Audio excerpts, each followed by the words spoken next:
Roll ಇರುತ್ತೆ ಸಿನಿಮಾದಲ್ಲಿ ಅಂತ ಹೇಳಿದ್ರೆ, ಎಲ್ಲ ಒಂದ್ ಕಡೆ ಉಳಿದವರು ಕಂಡಂತೆ ಸಂದರ್ಭದಲ್ಲಿ ಆ ಹುಲಿ ಕುಣಿತವನ್ನ ನೋಡಿದ್ವಿ ಬೆಳ್ಳಿತಾರೆ ಅಂದ್ರೆ ಮೇ ಬಿ ಇದ್ರಲ್ಲಿ ಡಬಲ್ ಕಾಣಿಸ್ಕೋಬಹುದು ಅಂತ, ಯಾಕಂದ್ರೆ ಅಷ್ಟೊಂದು ಮಾಸ್ ಇದೆ, ಅಷ್ಟೊಂದು ವೇರಿಯೇಷನ್ಸ್ ಇದೆ ಈ ಸಿನಿಮಾದಲ್ಲಿ.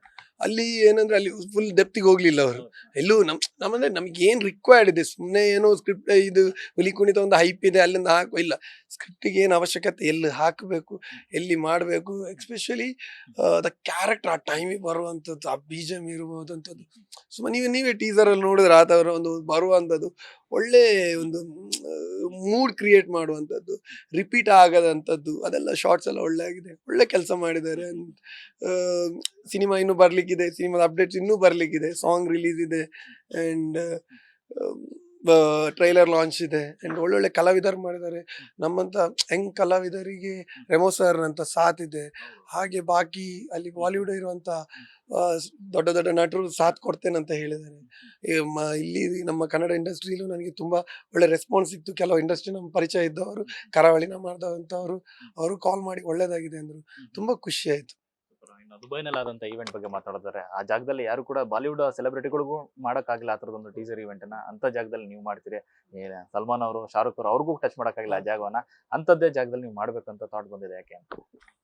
ಎಸ್, ಇದು ಏನಂತಾರೆ, ನಾನು ಅಲ್ಲಿ ಡ್ಯಾನ್ಸ್ ಮಾಡ್ತಿದ್ದೆ ಆ ಗ್ಲೋಬಲ್ ವೇಜ್. ನಮಗೆ ಮೇನ್ ಸ್ಟೇಜಲ್ಲಿ ಡ್ಯಾನ್ಸ್ ಮಾಡುವಂಥದ್ದು ಒಂದು ಅದೃಷ್ಟ ಸಿಗುವಂಥದ್ದು ಅಷ್ಟು ದೊಡ್ಡ. ಯಾಕಂದರೆ ಅಲ್ಲಿ ನನಗೂ ಗೊತ್ತಿದ್ದದ ಮಟ್ಟಿಗೆ ನಾನು ನೋಡಲಿಲ್ಲ ಯಾವುದು teaser launch. Very first time Indian movie ಒಂದು ಟೀಸರ್ ಲಾಂಚ್ ಮಾಡಿ. ಬಟ್ ಶಾರುಖ್ ಖಾನ್ ಅವರು ಬಂದಿದ್ರು, ಅವ್ರು ದಿಲ್ವಾಲೆ ಟೈಮಲ್ಲಿ ಇರಬೇಕು, ಯಾವುದು ಸಲ್ಮಾನ್ ಖಾನ್ ಅವರು ಬಂದಿದ್ರು, ಬಟ್ ಯಾವ ಕನ್ನಡ ನಟರು ಅಲ್ಲಿ.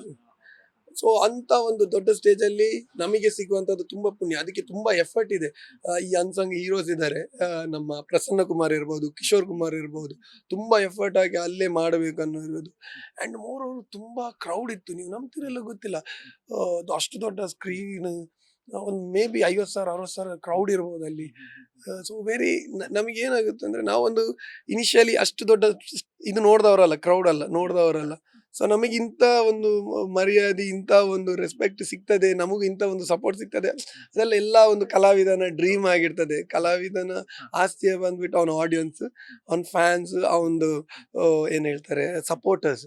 ಸೊ ನಮಗೆ ಅದೆಲ್ಲ ಸಿಗಬೇಕಂದ್ರೆ ನಾವು ಫ್ಯಾನ್ಸ್ ಕ್ರಿಯೇಟ್ ಮಾಡೋಷ್ಟು ಇನ್ನೂ ಏನು ಪ್ರೂವ್ ಆಗಲಿಲ್ಲ. ಬಟ್ ಆದರೆ ಅದೊಂದು ಹ್ಯಾಪಿನೆಸ್. ಯಾರು ನಿಮಗೆ ವೆರಿ ಇನಿಷಿಯಲ್ ಸ್ಟೇಜಲ್ಲಿ ಇಷ್ಟು ಸಪೋರ್ಟ್ ಕೊಡ್ತಾರೆ ಅಂದಾಗ ನಿಮಗೆ ರೆಸ್ಪಾನ್ಸಿಬಿಲಿಟಿ ಜಾಸ್ತಿ ಆಗಿರ್ತದೆ. ಸೊ ನೀವೇನು ಅನ್ಕೋತೀರಾ, ಇಲ್ಲಿಗೆ ಸಾಕು, ಅದೆಲ್ಲ ಇಲ್ಲ. ಅಯ್ಯೋ ಇಷ್ಟು ಸಿಕ್ಕಿದೆ, ಇದನ್ನು ಹೇಗೆ ಇವರಿಗೆ ನಾವು ಜಸ್ಟಿಫೈ ಮಾಡಬೇಕಂದ್ರೆ ನಾವು ಅವ್ರ ಅಣ್ಣ ತಮ್ಮ ಯಾರೂ ಅಲ್ಲ.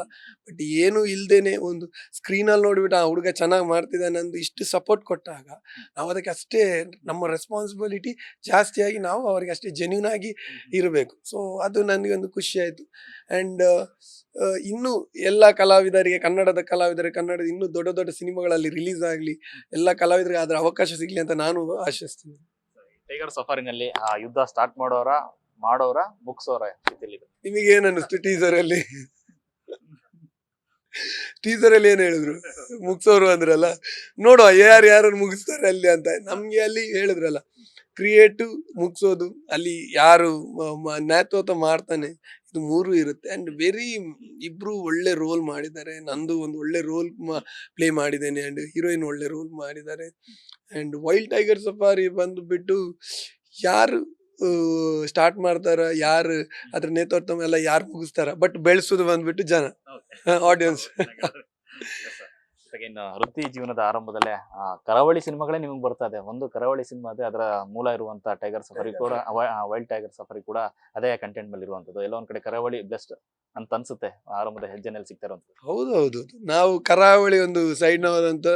ಕರಾವಳಿಯಲ್ಲಿ ಇಷ್ಟು ಕರಾವಳಿ, ಈ ದಕ್ಷಿಣ ಕನ್ನಡ, ಉತ್ತರ ಕನ್ನಡ ತುಂಬಾ ಕಂಟೆಂಟ್ಗಳಿದೆ. ಬಿಕಾಸ್ ನಾವು ದಕ್ಷಿಣ ಕನ್ನಡದವರು ಆಗಿದ್ರಿಂದ ನಮಗೆ ನಮ್ಮ ಮೂಲ ಪ್ಲೇ ಮಾಡ್ಬೇಕಾದ್ರೆ ತುಂಬಾ ಈಸಿ ಇರುತ್ತೆ, ನಮ್ಗೆ ಅದ್ರ ನಾಲೆಜ್ ಇರುತ್ತೆ.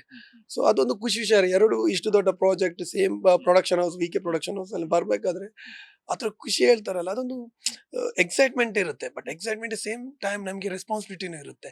ಸೊ ಜನಗಳು ಆಕ್ಸೆಪ್ಟ್ ಮಾಡ್ಬೇಕು. ಬಿಕಾಸ್ ನಾನು ಆ ಭಾಗದ ಆಗಿರೋದ್ರಿಂದ ಬಾಕಿಯವ್ರು ಮಾಡೋದಕ್ಕಿಂತ ನಾನು ಮಾಡೋದಕ್ಕಿಂತ ರೆಸ್ಪಾನ್ಸಿಬಿಲಿಟಿ, ಬಿಕಾಸ್ ಇನ್ನು ಗೊತ್ತಿದ್ದು ಇದಕ್ಕೂ ಮಾಡ್ಬೋದು, ಅದೊಂದಿದೆ. ಇನ್ನೊಂದು ಈಸಿ ಫ್ಯಾಕ್ಟರ್ ಬಂದ್ಬಿಟ್ಟು, ಎಸ್, ನಮ್ಮ ಒಂದು ಸಂಸ್ಕೃತಿ ನಮಗೆ ಖುಷಿ ಇದೆ. ಅದು ಎರಡೆರಡು ಮಾಡಬೇಕಾದ್ರೆ ನಮಗೊಂದು ತುಂಬಾ ಖುಷಿ ಅಂತ ವಿಷಯ. ಕರಾವಳಿ ಸಿನಿಮಾದ ಬಗ್ಗೆ ಮಾತಾಡೋದಾದ್ರೆ, ಪ್ರಜ್ವಲ್ ಅವರಿಗೆ ಅಪೋಸಿಟ್ ಆಗಿ ವಿಲನ್ ಆಗಿ ಕಾಣಿಸ್ಕೊತಿದ್ರ. ಸೊ ಆ ಸಿನಿಮಾದ ಕೂಡ ರಿಲೀಸ್ಗೆ ರೆಡಿ ಆಗ್ತಿರುವಂತದ್ದು, ಆ ಸಿನಿಮಾ ಬಗ್ಗೆ ಹೇಳಿದ್ರೆ, ಅದ್ರ ಕಂಟೆಂಟ್ ಬಗ್ಗೆ ಮಾತಾಡೋದಾದ್ರೆ? ಇಲ್ಲ, ಕರಾಳಿ ಬಂದ್ಬಿಟ್ಟು ತುಂಬಾ ಒಳ್ಳೆ content and of course Prajwal sir ಇದ್ದಾರೆ, ರಾಜ್ ಬಿ ಶೆಟ್ಟಿ ಸರ್ ಇದ್ದಾರೆ ಅಂಡ್ ಸಂಪದ ಅವರು ಇದ್ದಾರೆ, ಇನ್ನು ದೊಡ್ಡ ದೊಡ್ಡ ಕಲಾವಿದರಿದ್ದಾರೆ. ಸೊ ನಾವು ಅವ್ರ ಜೊತೆ ಅಗೇನ್ಸ್ಟ್ ಒಂದು ನೆಗೆಟಿವ್ ಮಾಡ್ತಿದ್ದೇನೆ ಅಂದ್ರೆ ನನಗೂ ಒಂದು ಏನ್ ಹೇಳ್ತಾರೆ ಒಂದು ಖುಷಿ ವಿಷಯ. ಬಟ್ ನಾವು ಹೇಗೆ ಮಾಡಿದ್ದೇವೆ ಏನು ಮಾಡಿದ್ದೇವೆ ಇನ್ನು ಅವ್ರ ಗುರು ಹತ್ರ ಕೇಳಬೇಕಷ್ಟೇ. ನಾವು ಅವ್ರ ಪರ್ಮಿಷನ್ ಇಲ್ಲದೆ ಏನು ಬಿಟ್ಕೊಡೋಂಗಿಲ್ಲ. And Guru is a very fantastic director. ನನಗೆ ಅವ್ರ ವರ್ಕ್ ಬಗ್ಗೆ ತುಂಬಾ ಖುಷಿ ಇದೆ. ಅವ್ರ ಕಡೆ ಇನ್ನೂ ದೊಡ್ಡ ದೊಡ್ಡ ಸಿನಿಮಾ ಬರಲಿ. ಅಂಡ್ ಕರಾವಳಿ ಅಫ್ಕೋರ್ಸ್ ನಾವು ವೆರಿ ರಿಲೀಸಿಗೆ ರೆಡಿಯುವಂಥ ಸಿನಿಮಾ, ಅದರ ಬೆನ್ನಲ್ಲೇ ವೈಲ್ಡ್ ಟೈಗರ್ ಸಫಾರಿ ನಾವು ಬರುವಂಥದ್ದು. ಸೊ ಈ 2026 ಒನ್ ಆಫ್ ದಿ ನನಗೆ ಏನೋ ಒಂದು ಮೆಮೊರೇಬಲ್ ಇಯರ್.